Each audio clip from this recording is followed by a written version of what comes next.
Hello there ladies and gentlemen, TX141 here, also known as Paul, welcoming you to an all new pair of Ace in a Day gameplays for the arcade mode of War Thunder. In today's episode I shall be reviewing the F-82E twin Mustang.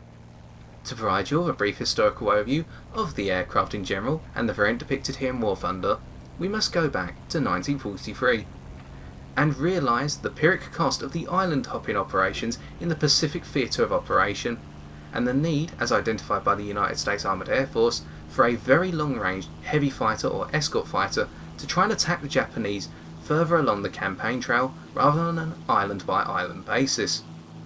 North American, the company behind the highly successful P-51, came up with a design which would join two of these aircraft together to act as the twin Mustang.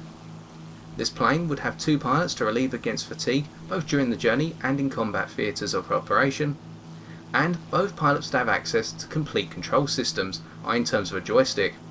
The difference would be that the port side pilot or left hand side pilot, as seen on your screen, would only have access to the full flight instrument set. Meanwhile, the starboard or right side pilot would not have this and would therefore act as navigator or co-pilot to the primary left side pilot. The armament would be concentrated in the central wing section joining the two fuselages together, and the plane would have two engines to act as a failsafe against engine failure over the Pacific Sea. This proposal, known as NA-120, was approved by the United States Armoured Air Force as of January 7, 1944, with the first two prototypes, XP-82, featuring Packard Merlin 5 engines. The standard armament would be 650 caliber machine guns produced by Browning, and the plane would have multiple hardpoints for drop tanks, bombs and rockets, much like on the original P-51 Mustang. The first prototype flew initially on June 15, 1945 to reasonable success, and following on from this, a third prototype was produced featuring a pair of Allison V1710 engines. The reasoning behind this was that there were American fears that the British would revoke the licence to produce the Merlin engine under Packard during the end of the Second World War. However, with the close of the Second World War in May-August 1945, the P-82 or future F-82 project was all but cancelled due to the lack of a need for the aircraft any longer. It was the retirement of the Northrop P-61 Black Widow heavy/night fighter in 1945 which revived the F-82 project, whereby the F-82 could fill this gap for the new heavy fighter or night fighter regime. However, this also means that the F-82 was the last prop-engine fighter to enter service with the United States Armoured Air Force with the arrival of the jet age. And so production of this fighter started with the E variant in 1946 and concluded with the G variant in March of 1949, with planes rolling out into combat service by 1948. That meant that only 273 planes were ever produced in total, and the plane was to see its most notable service in the Korean War, with the first 3 kills being made by F-82Gs on June 27, 1950. The plane was eventually relegated from high altitude escort fighter with the bombers down towards ground attack, and then eventually removed from combat service as jet fighters were able to fulfill these roles to the same level if not a higher standard. The variant we see here, the F-82E, was the first production variant with only 100 produced.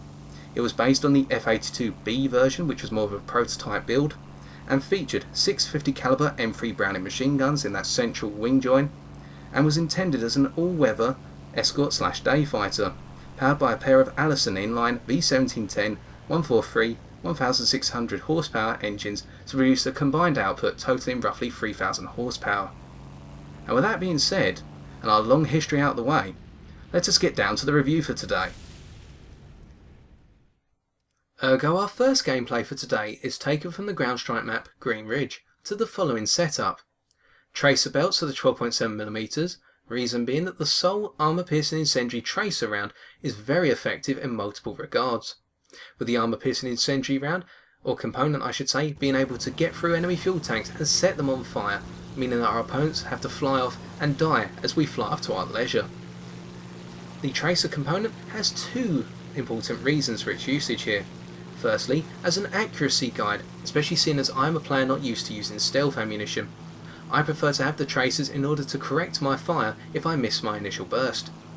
Secondly, the tracer also acts as an intimidation factor for those who wish to go head to head with this aircraft, especially if they see a wall of orange-yellow 50 caliber tracer coming directly for them at 1.5 kilometers and closing. We compile this with a 400 meter gun convergence, reason being that whilst the guns are centrally mounted, they are not in the fashion of say those in a Yakovlev Yak-3P, meaning that there is some significant spread to the overall fire pattern.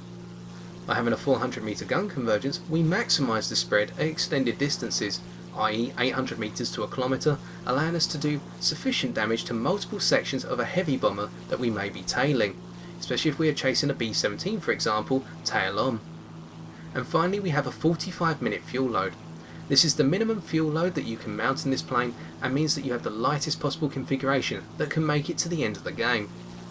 And so this first gameplay is intended to show how I personally feel the F-82E works to its best strengths, and the role it is designated for, as we split S around on a stalling Spitfire LF Mark 16 that is right beneath us. And even though they can bring their nose towards us right at the end, they have not got the energy to sustain that position and go for a temporary head-to-head, making for a very quick and easy first kill. We then break around against a Dornier 217E in the distance, making the most of our decent energy conservation and our ability to maintain a high top speed and accelerate well with increasing altitude. Yet more on that later. So what is the role of the F-82E in arcade mode? Well, this plane, much like its historical counterpart, was very effective up at higher altitudes, especially in the bomber escort role, and this is reflected in the arcade mode of War Thunder. If this plane is put above 4,000 metres in my opinion, it is one of the more monstrous heavy fighters or indeed overall fighter escorts that a bomber can ever request. Its acceleration is phenomenal beyond 4,000 metres, and at the same time it can maintain a very high top speed, and do not be surprised when you get up to say 5,000 metres altitude if you are travelling along at 600 km an hour.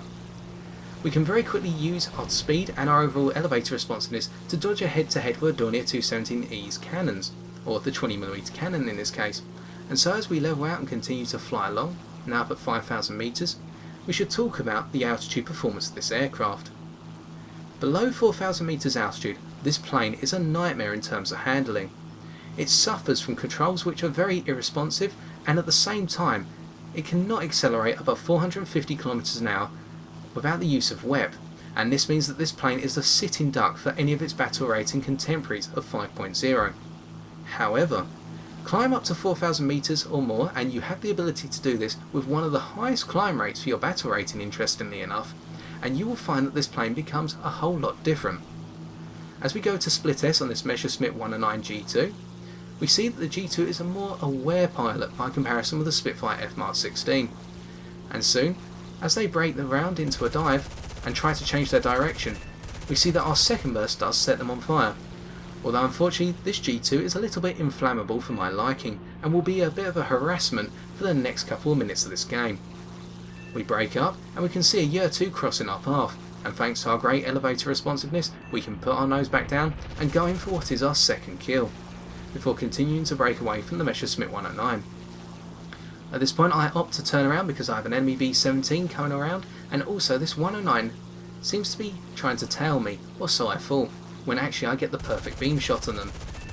Alas, no matter how good a shot they provide me, my accuracy is a little bit off today, and also this highlights one of the key weaknesses of the F-82 by comparison with its fighter counterparts. Now if we had had that similar situation in a P-51D Mustang, that would have been a clean-cut kill, there is no question about it, unless my accuracy was terrible. However, in the F-82, this plane lacks the finesse and ability to position it perfectly by comparison with a standard fighter, and this means that when you need to make a very slight adjustment to your aim, you actually have to make a huge adjustment to the overall orientation and position of this aircraft. And this means that if an opponent even makes the slightest change of direction or just happens to be on that one angle you cannot shoot at in even a beam pass, you can have some frustrating moments, as depicted here, where you just will not get the kill, no matter how many rounds you pump out. And so, that G2 now goes to land with a damaged engine, unfortunately depriving me of what would have been my third kill. Nonetheless, we digress. And so returning to the altitude performance of this aircraft, I already hinted that the performance below 4,000 metres altitude is atrocious to an extent. On the contrary, above 4,000 meters altitude, this plane is like a dream to fly. The acceleration is great, and as I've already pointed out, this plane can very quickly get up to 600 km an hour with some WEP usage and at a gentle climb angle. At the same time, this plane also responds very well to control input and can always change direction quite quickly. Even for a heavy fighter, with increasing speed, the turn circle is relatively good. We chase after the Year-2 here, attacking them at roughly 0.65 km, and at 0.4 km we've already ripped off their tail and set both wings on fire, making for our third kill. The altitude performance of this aircraft extends all the way up to 10,000 meters, and I have achieved this in a single game when I have had to pursue an enemy G5M bomber for a good portion of the match. Of course, I went up to 10,000 meters to dive down on them at 8,000 meters altitude. And so do not be afraid if you have someone tailing you with a similar climb rate and overall acceleration to yourself to just continue to climb, as if your opponents chase you, there will be very few, bar say a TA-152, which will be able to match your performance with increasing altitude. We see a B-17 in the distance, and once again, the great acceleration of this aircraft, up at 5,200 meters, means that we can chase down the B-17, by comparison with our friendly Focke-Wulf 190 Anton that is still trying to climb up underneath it. And this means that interceptions on bombers are painless and thorough, by comparison with the experiences you may have in say a P-51 Mustang, where the engine does not seem to possess this incredible performance at say 4,000 meters or higher, but a consistent performance which is moderated by the fact that the plane is a fighter with a single engine by comparison with the twin Allison input here.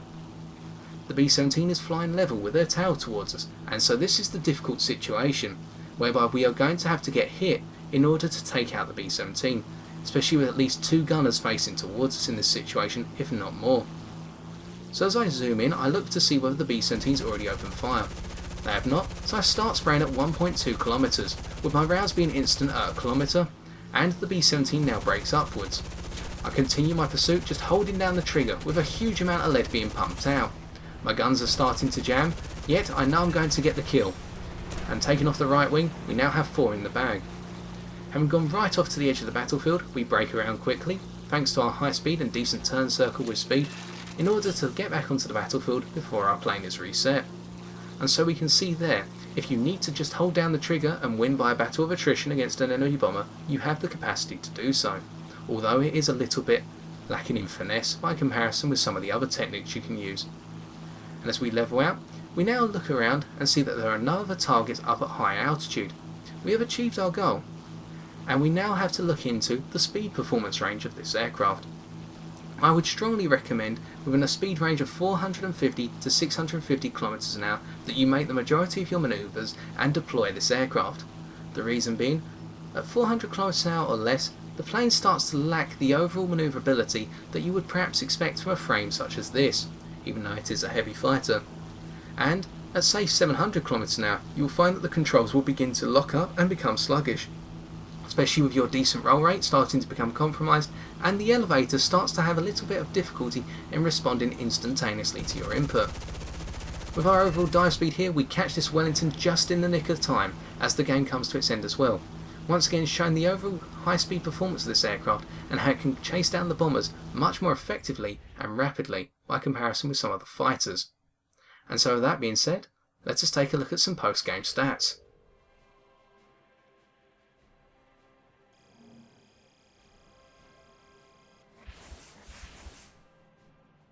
Hence we can see that our 5 kills and single assist allowed us to obtain 10,304 silver lions. On top of this we earned 1,169 research points, with 1,520 going towards our research on the P-80A5 Shooting Star. Therefore we conclude this first gameplay by realising that this is a valid demonstration of the F-82E in its prime role, a plane which is able to provide an altitude cap in the region of 4,000 to 5,000 meters altitude, and at the same time hunt down the enemy bombers well before they can take out the bases or the airfield. I would like to put particular attention towards the final 2 kills, the B-17 followed by the Wellington. If we did that in a P-51 Mustang, we may not have been able to come around and rip apart the Wellington in such a quick fashion and make sure that we secured our ace in the day just before the end of the game. Yet in this aircraft, with its very high performance threshold, we find that we're able to do so and catch our opponents by relative surprise. we can see that because of our role we obtained 3rd place, and we also have to be kind to the fact that the generosity of the enemy team in both providing bombers for us to shoot at and a lack of high altitude threats enabled us to continue on our warpath. Nonetheless, perhaps it is because we used our very powerful climb rate for our battle rating of 5.0 to full effectiveness at the start that prevented the high altitude threats of the enemy team from emerging towards the middle or the end of the match. And so, the second game I am about to show you shows the complete opposite set of circumstances, whereby I am up against an enemy team which purely goes for higher altitude dominance and at the same time prioritises shooting the F-82E down because it is attributed as a heavy fighter, and the mentality of a lot of players I've gathered is heavy fighters equal easy kills. But we're going to try and show them the opposite. So for this second game, taken from the ground strike map Eastern Europe, we are going to apply the 2 key traits of this aircraft to maximum possible effect: the high top speed and the great climb rate. Nonetheless, we are also going to rely on the fact that the perception of this plane is that it is an easy target because it is a heavy fighter, especially at a battle rating of 5.0. We commence with the same setup as before and initiate the same climb strategy.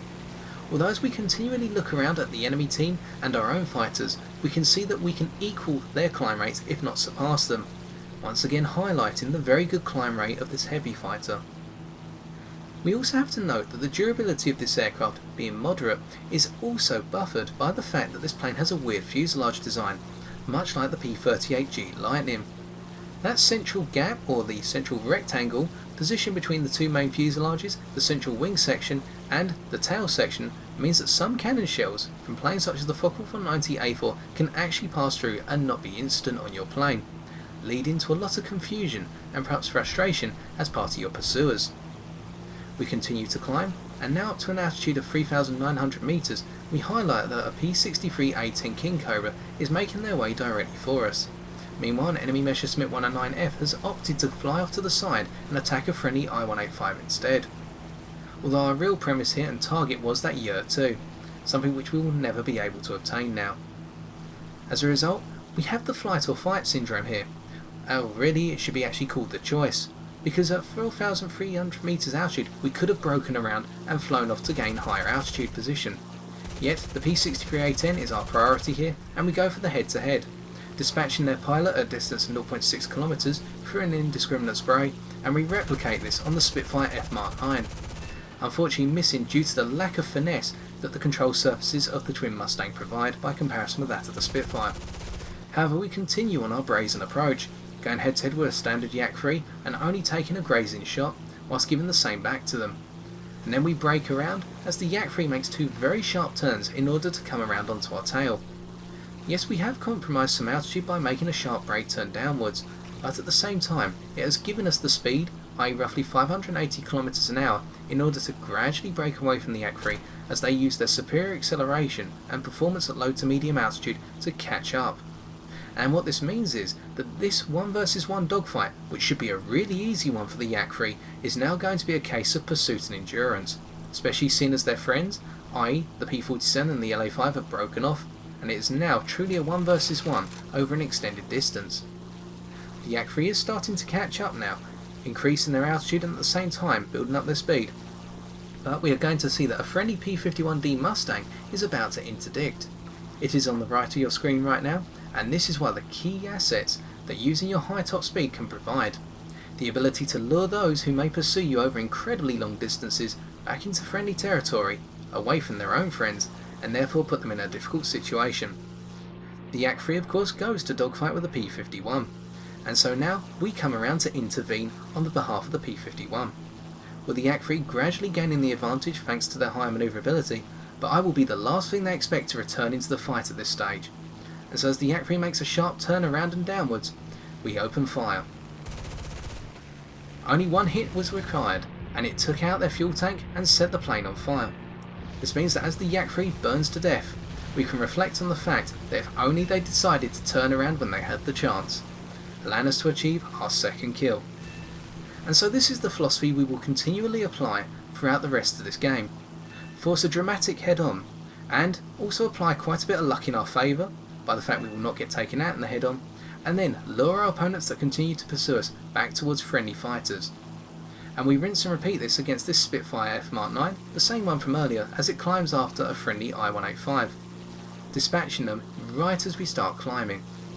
And so as the Spitfire comes around for a head-to-head, I try to get a shot or two onto target, but I'm just not providing enough vertical lead to do so. At the same time, the Spitfire F Mark 9 does not get a clean shot onto us. And so as they try to loop up underneath me, I have decided to break down and break away from them, especially with an enemy Typhoon Mark 1B right above me and two LA-5s in close proximity. Yet the phenomenal top speed, and therefore the great dive speed of the F-82, means that we can get away and level out at 2,850 metres altitude. And as we can see, the enemy Spitfire is still chasing after us at 1.18 kilometres. They are trying to gain ground, but we are matching them on pace right now. Yet this is brilliant, because the longer the Spitfire comes after us, the more likely that a friendly P-51, the same one from earlier coincidentally, will come after them and force them away. And so, we have saved ourselves the hassle of 2 1 versus 1s by simply applying 2 of the key assets of this plane in our favour. The great climb rate to keep in the fight, and the great top speed and great dive speed in order to break away from those who may pursue us and lure them back into friendly territory. And so now we have provided ourselves with an ample opportunity to attack this B-17, which may have actually been escorted by that Spitfire F Mark 9. We come up from underneath, that way attacking directly into the cockpit, and very soon we get our third kill. Especially seeing as I believe it was a B-17E, and therefore they could only train one of the frontal side gunners onto us, making it difficult for them to get a good hit on us.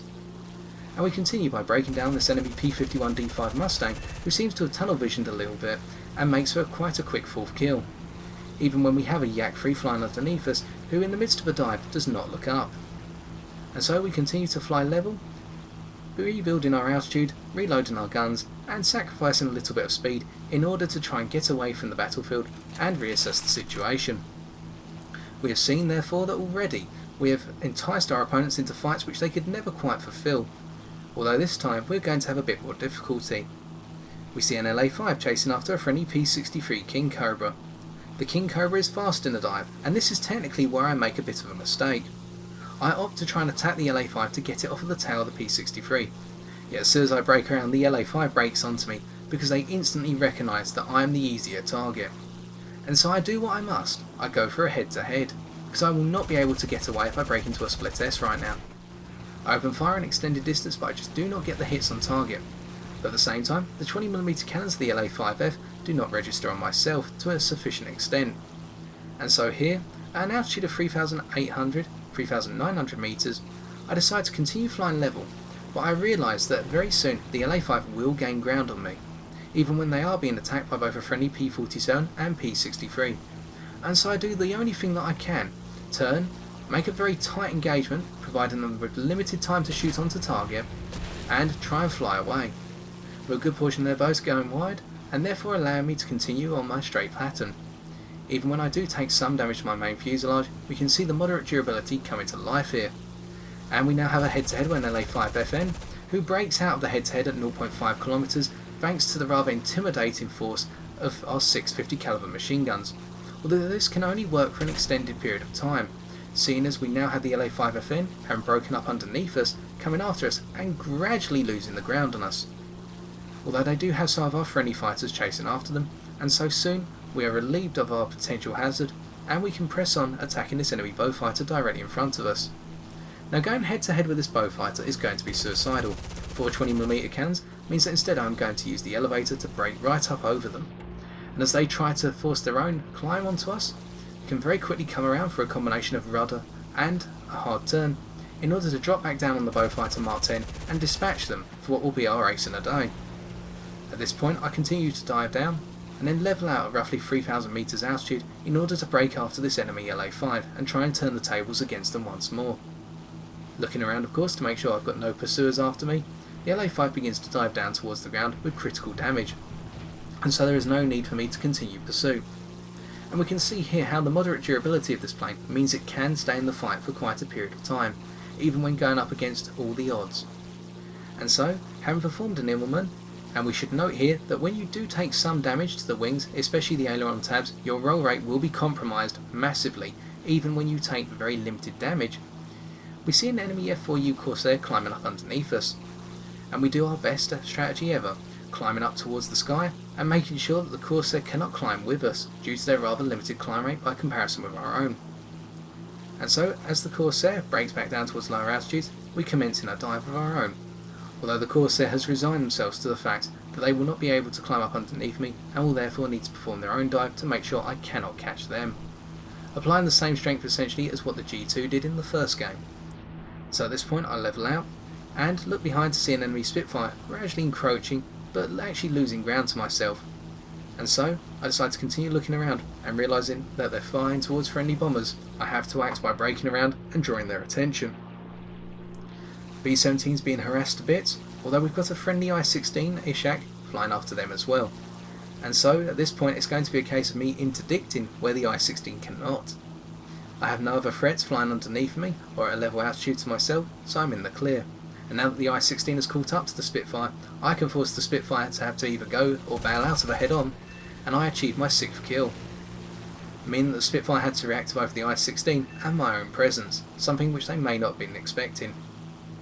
And so as I continue on level flight, the only other threat I can see now is this enemy I-185 below me, climbing up very rapidly as they have a very good climb rate, although it is one that we can match, as we are about to see. Breaking up even with our engines hitting the red line right now, the I-185 is going to start spraying 20mm cannon ammo, yet as they enter into their stall, it's not going to be enough, and so we can just gradually loop around, line up our shot when we're ready, and cut them down for our 7th and final kill of this game. We thereby continue at this point by highlighting for a very extended boom and zoom run how at extreme speeds the control surfaces of this plane, even if it isn't in a damaged state, are actually quite poor, and this is reflected in the standard non-damaged status of the F-82. We at first try to opt for that I-185, yet we change our mind and try to go for this LA-5 instead. Yet here I'm rather indecisive, but at the same time I show how you cannot re-engage a target that may cross right in front of your crosshair with a minimal amount of adjustment, such as the I-185. Nonetheless, this Focke-Wulf 190 Anton decides to break after us, but soon 3 enemy fighters come directly onto their tail, and so we can Immelmann and therefore come around for another engagement, which will be this time in the form of the enemy Typhoon Mark 1B, and straight away I opt for the strategy of a head-on, though here the Typhoon does not get a shot onto me and breaks up and around.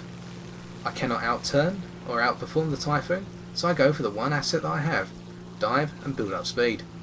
The Typhoon has to make 2 very sharp turns to come around, and especially if they were using landing flaps, I've got a small window of opportunity to extend this dogfight.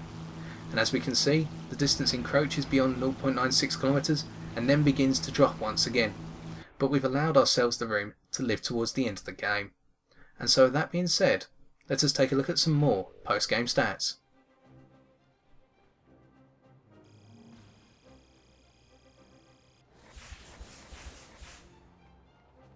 Hence, we can see that our 7 kills allowed us to accrete 22,696 silver lions. On top of this, we compiled 1,963 research points, with 2,552 going towards our work on the first of the shooting stars. Ergo, we conclude our review of the F-82E twin Mustang by realising that at its heart, this plane is optimised for providing an altitude cap and hunting down enemy level bombers that are going for the bases or the airfield when it has the freedom to do so. However, when pressure is applied to the F-82E and it goes up against a lot of the single-engine nimble fighters that may treat it as an easier target, this plane can still remain effective.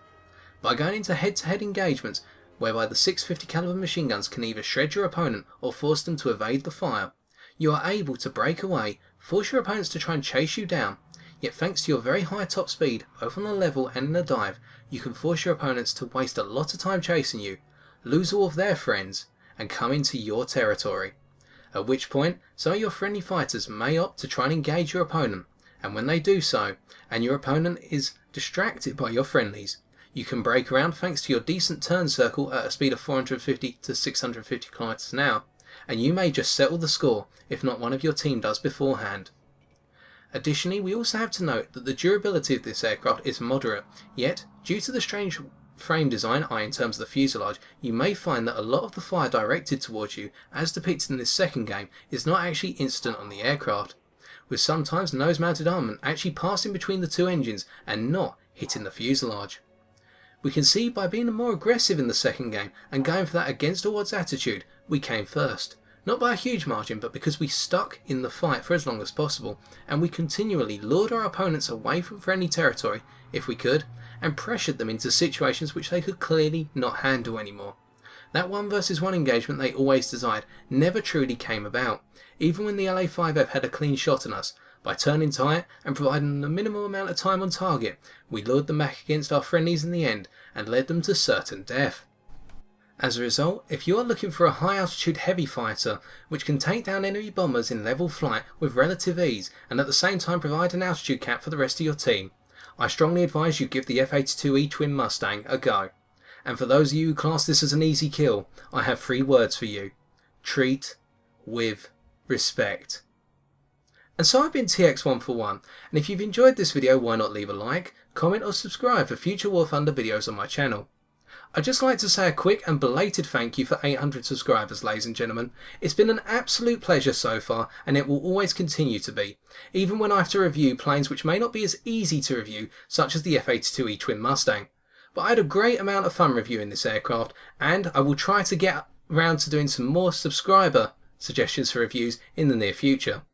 Yet until next time, take care, and good luck in the skies.